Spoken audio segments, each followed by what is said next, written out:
It is often said that everyone has got dreams, goals, and aspirations, but it's not all about having the dreams and the goals, but for you to go out there and make them a reality. With that, I say welcome to another episode of your program, Tango with St. We have with us a very young, interesting entrepreneur. You would not want to leave. Stay with us, and I'll be right back after this break.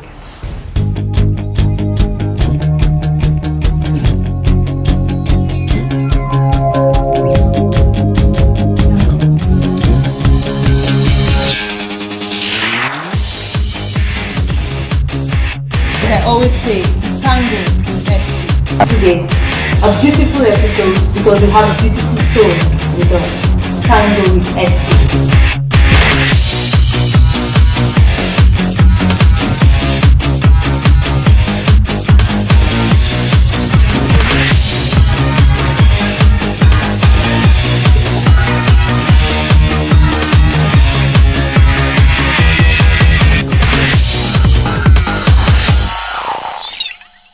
Welcome back. It's Tango with St. The program, you know, is not only educative but interesting and entertaining.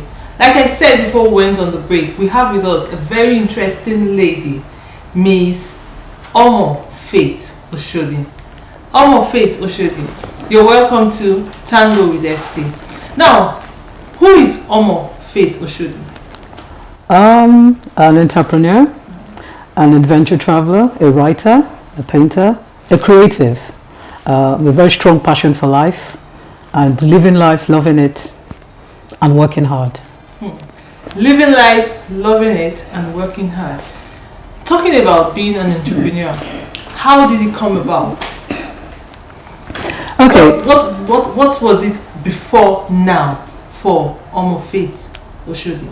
Okay, well, I've always worked. I've always been very interested in work.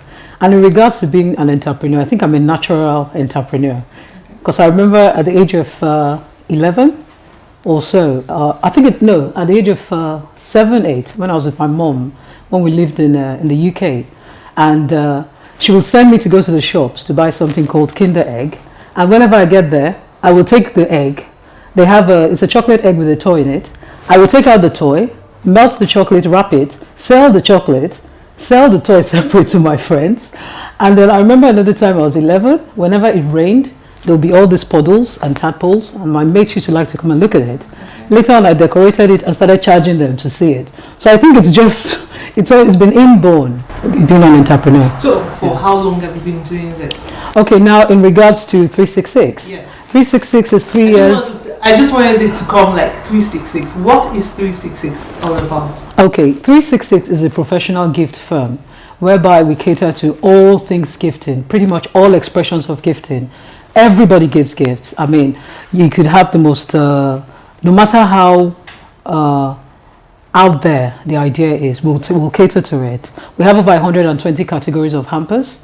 We do corporate gifts, we offer gift consultancy services, and putting gifts together, pretty much putting the smiles to the faces of people. It's very exciting to do. It's very exciting work. Yeah. Talking about gifts, yes. 366, I guess, is all just trying to tell people out there you give out gifts all through the year. Yes, 366 days of the year. Yeah. Now, yes. The good one. Not many people would want to go into such a business because the first thing is, how long will I make hampers? Because the traditional thing in Nigeria generally is we just do hampers at Christmas. So how has it been for you?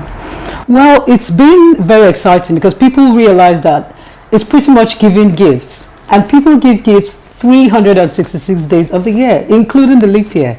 So it's something that it's an idea that everyone has pretty much jumped onto, and this is something I'm extremely passionate about. Sure. I can do this 24 hours of the day. Wow. Happily, day or night, happily working. So it's not an issue of if someone just do what you're passionate about. Do whatever appeals to you deep down. Something that you know that even if you want to look away, you can't. You just have to keep doing it. That answer your question. What has been your experience doing 366 hampers? and the gifts and all of that.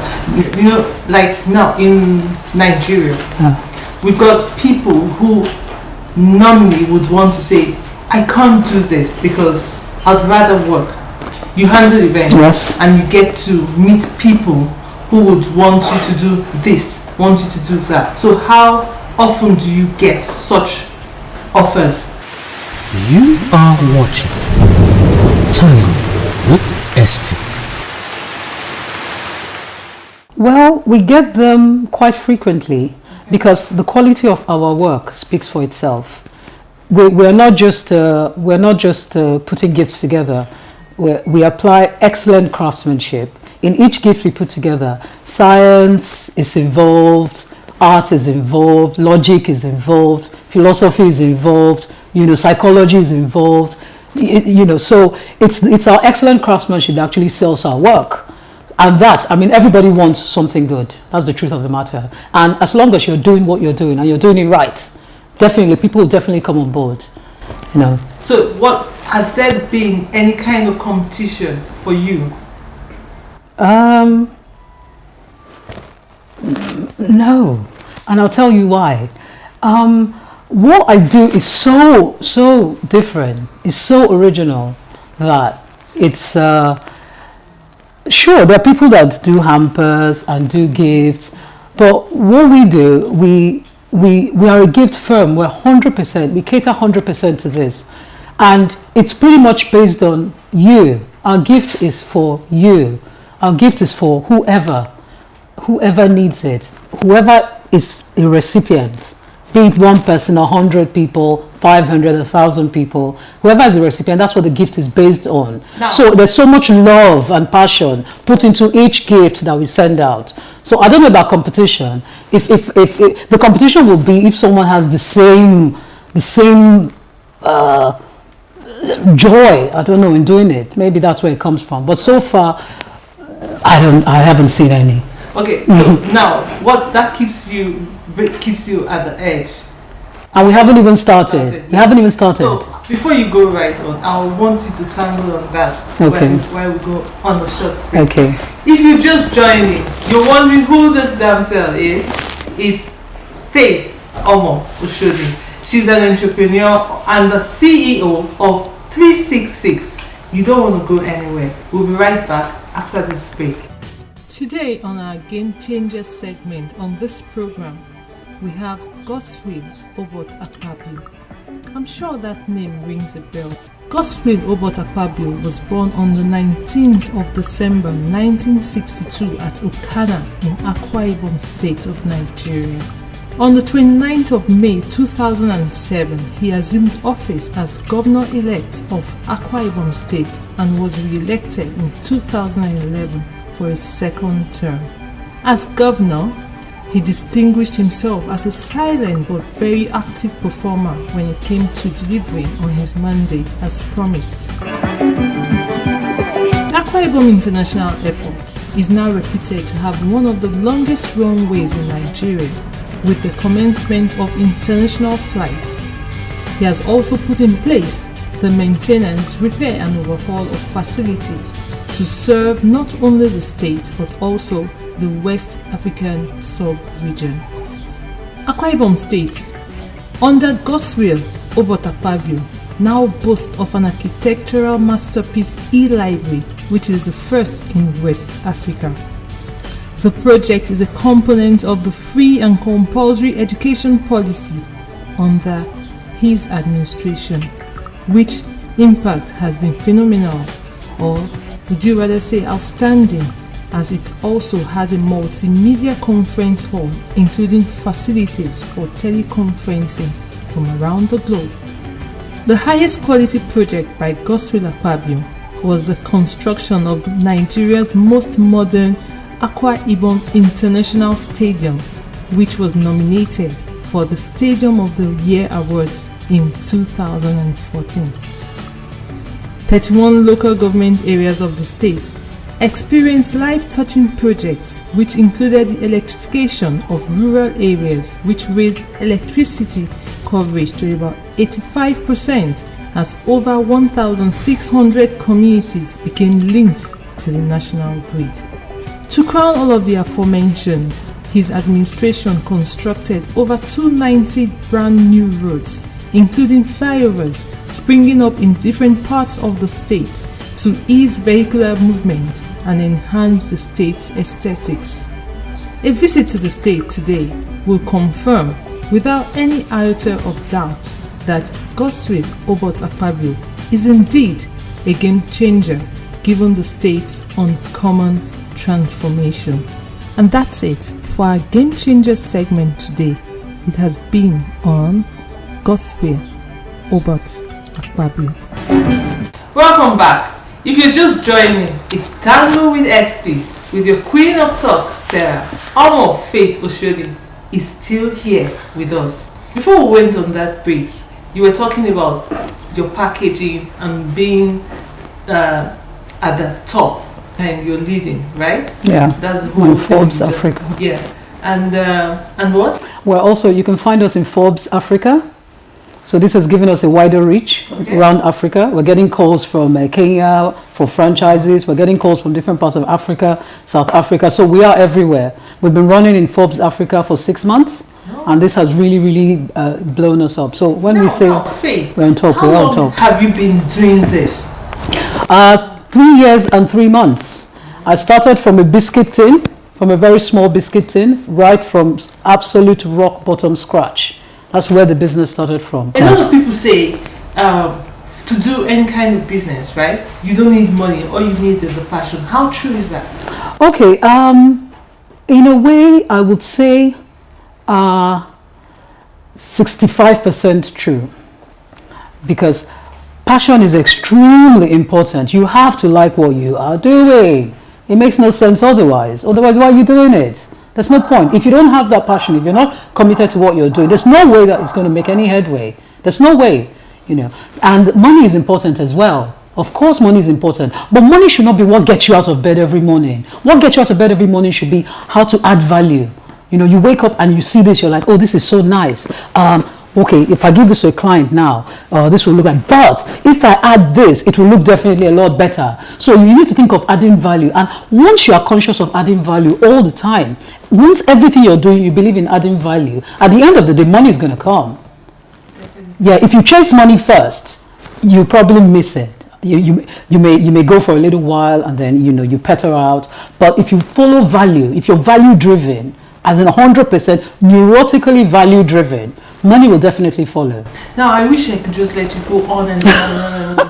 Now, while you were introducing yourself at the beginning of the program, you said something about being a traveler.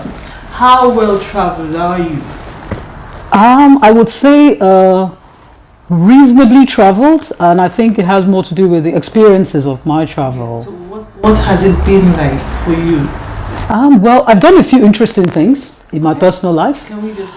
I have climbed Mount Kilimanjaro. Wow. Yeah. Like... Climbed to the top. It was a 6-day climb through Machame route. Yeah, climbed to the top. One of the most horrible experiences of my life. It was very difficult. What was it like? Well, it was... to me, it was personal. I really needed to conquer that mountain. I wanted to stand on her head. I wanted to do, and I traveled alone. I did it by myself.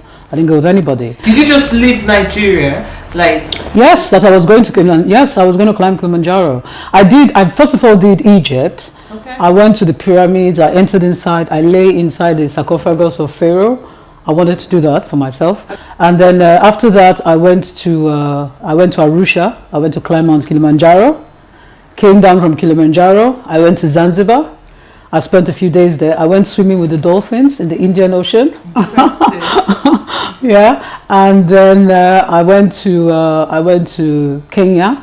I did a few things. I went to the giraffe place. I hugged the giraffes. I also jumped with the Maasai in Kenya, and then also I've gone to the Himalayas. I've gone whitewater rafting on the River Ganges, and a few things like that.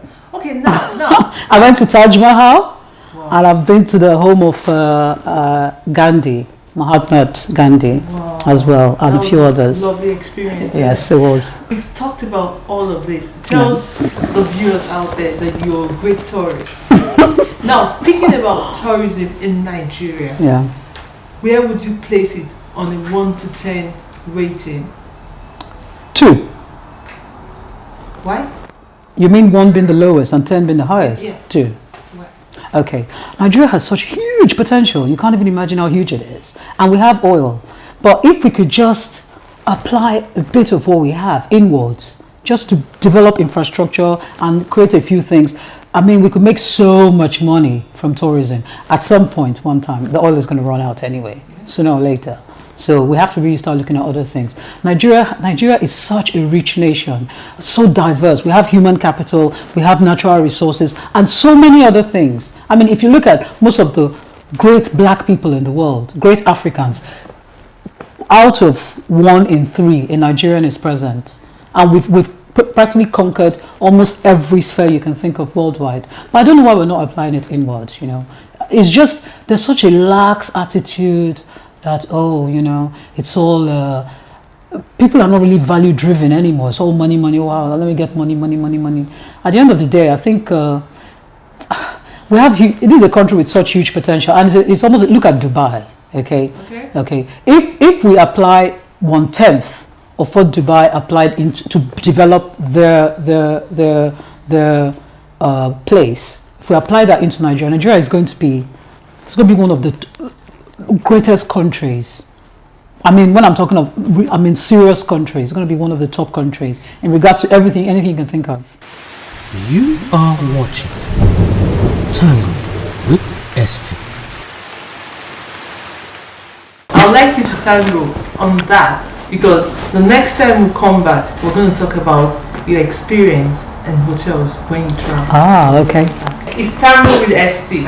Remember, pull everyone around you seated and watching, because it's been Omo, the young entrepreneur and the CEO of 366. We'll be right back after this break. Let's take a moment on water birth. Water birth, a form of childbearing in a pool of water, which many believe reduces the pain of labor due to the sedative effect the warm water has on the mother, has however raised a couple of concerns and risks.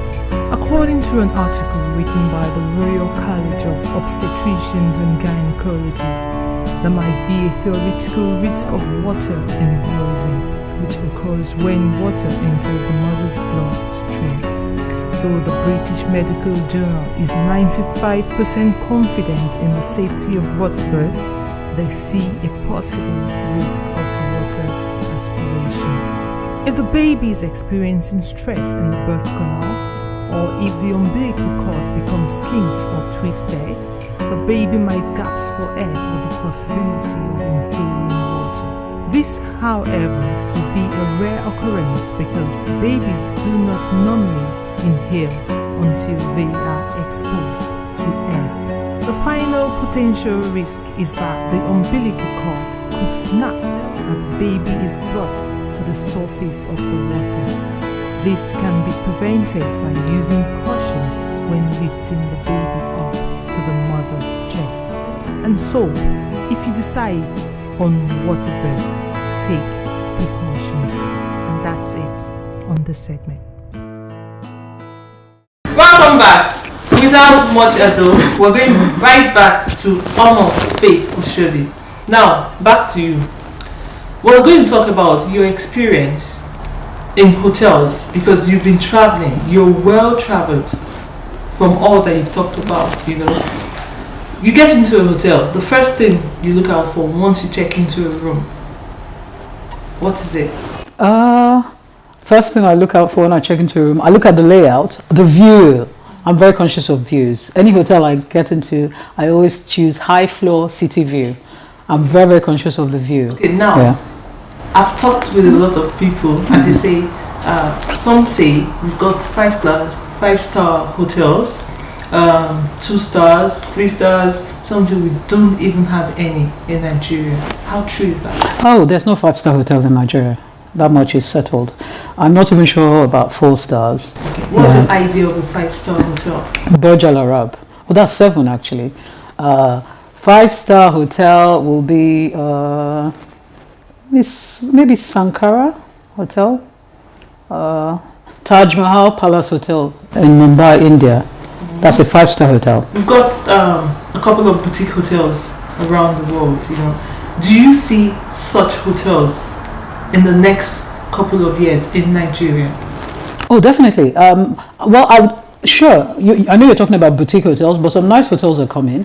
Address is coming to Abuja. It's a brilliant hotel in Dubai. It's coming here. I hope they maintain the standard. Then I think they said Marriott is coming as well. I've been hearing that. I haven't seen it yet. But a few good hotels are coming. Now you're in Nigeria, yes. Right? We're talking about smell in hotels, not in Nigeria. When you visit a place. Oh yes, of course. Pleasant smell, nice aroma, clean smells. Like maybe you open your sheets, clean linen. You know, very nice ambience, beautiful place. Yes, definitely. Smells are so important. So that's what our nostrils are for. You get into a hotel, you meet the personnel, that's the front desk person and all of that. Who are like, okay, check in and all of that. Who do you look out for? Well, I don't think I've ever been checked into a hotel by any smelly staff. But definitely service. Oh, service is very important. Yeah. Service. Yeah. I mean, you're coming to a hotel to be pampered.